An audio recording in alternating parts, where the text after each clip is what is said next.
after nga pala namin mamalengke at mag-grocery, ayan, sumakay na nga rin kaagad kami sa tricycle mga mare. Since wala nga kaming dalang sasakyan. Iniisip nga namin baka mamaya hindi magkasya eto mga pinamiling namin dito sa may tricycle. Pero sabi ni Kuya, kasya naman, kaya naman. Sa tawang-tawa nga kami dito kay Emmy mga mare dahil sabi niya makakatanggap nga daw siya ng bouquet pero vegetables naman. Anyway, saglit lang din naman yung biyahe namin. Nakarating na nga rin kaagad kami dito sa bahay. Malapit lang din naman yung palengke dito sa amin. Pag-uwi nga namin dito, ayan, nilapag na nga rin kaagad namin yung mga pinamili namin dito sa may lamesa at para maayos na at malinis na. Nagtulong-tulong na nga rin pala kaming lahat dito sa bahay mga mare para mas mabilis kaming matapos. Eto nga si Emmy, dito nga siya nakatoka sa ref namin mga mare. Tapos eto namang si Thea, nagsasaing nga siya. Tapos eto namang si Ate Emma, siya yung tagalinis sa mga pinamili namin. Si Dada naman siya yung mga nag-aalaga sa mga bata mga mare. Tapos eto namang si Joy, ayan, tinulungan na nga rin pala si Emmy. Nagmamadali na nga kaming lahat dyan mga mare. Paano ba naman kasi anong oras na hindi pa nakakain yung mga bata? Grabe, sobrang namiss ko din talaga mag-ayos dito sa aming kusina mga mare, lalong-lalo na dito sa aming pantry area. Dati mga mare, every time na mag-grocery kami, laging puno etong aming ref, lalong-lalo na etong aming pantry area. Gustuhin ko man na punuin to mga mare kasi hindi naman pwede, gawa ng ilang araw nga lang kami dito. Sayang naman. May pag-asa nga na baka.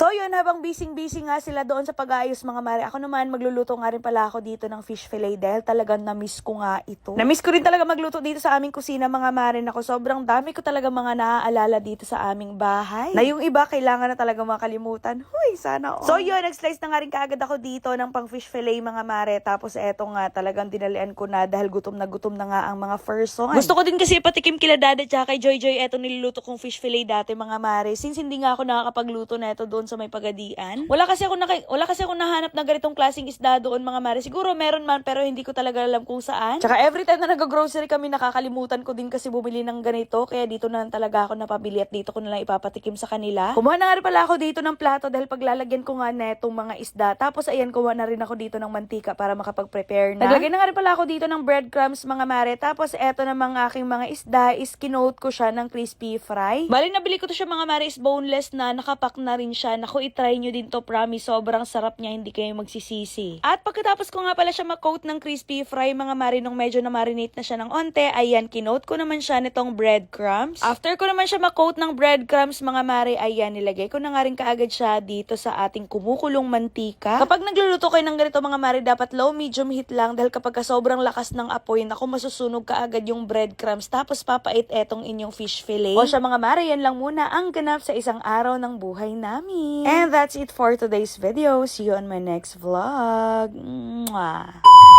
Oops! Huwag nyo na muna skip itong video na to dahil sa video nga na to, tuturuan ko kayo kung paano manalo at maglaro dito sa may Apaldo. So dito sa may Apaldo guys, napakaraming yung nga palang games na pwedeng pagpilian.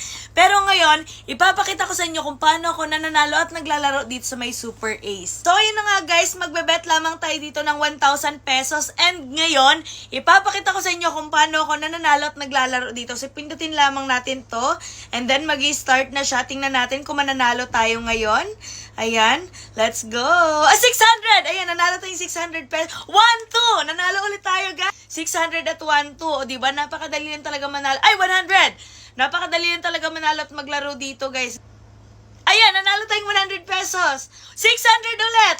O, diba? Ay, 500! O, diba? Ganun lang talaga kadaling manalo at maglaro dito sa may Apaldo, guys. Kaya kung ako sa inyo, i-click nyo na yung link na nasa comment section at mag-register na rin kayo.